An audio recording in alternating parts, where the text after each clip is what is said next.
1 Peter chapter 3, New International Version.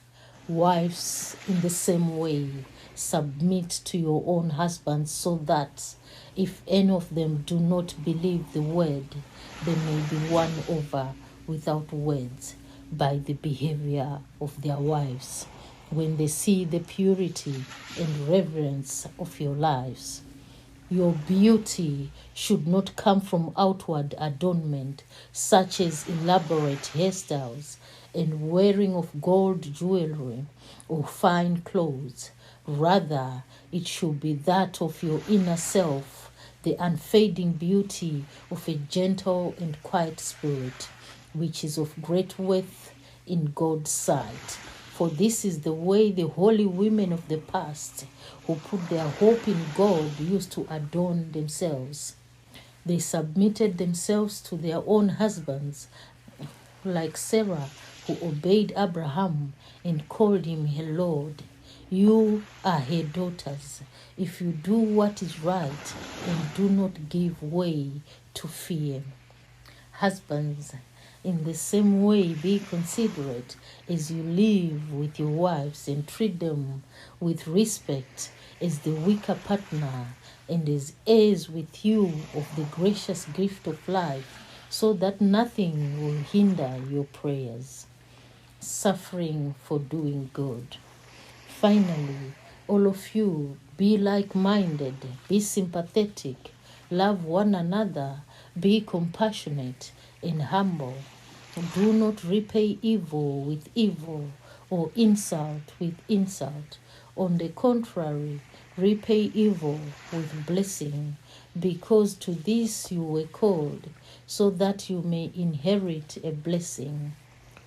For whoever would love life and see good days must keep their tongue from evil and their lips from deceitful speech.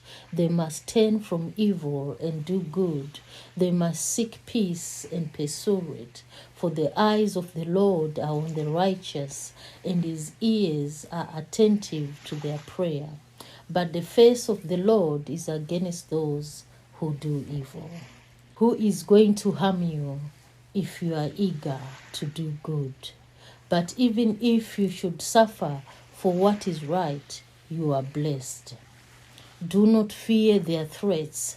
Don't be frightened, but in your hearts revere Christ as Lord.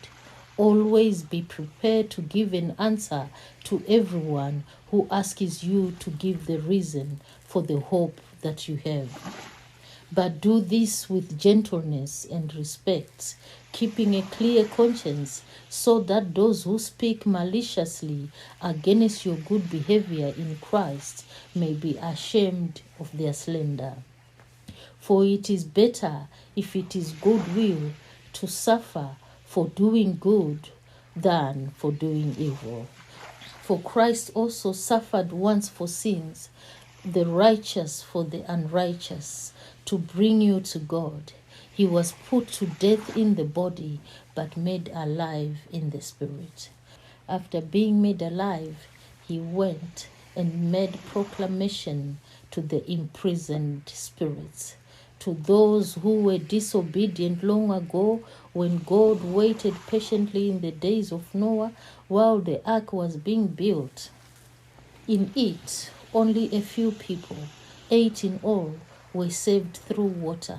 And this water symbolizes baptism, and now saves you also, not the removal of dirty from the body, but the pledge of a clear conscience toward God.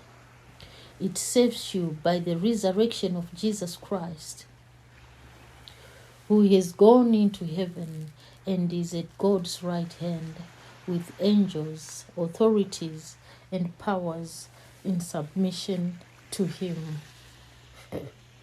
Here ends today's word. We are blessed indeed.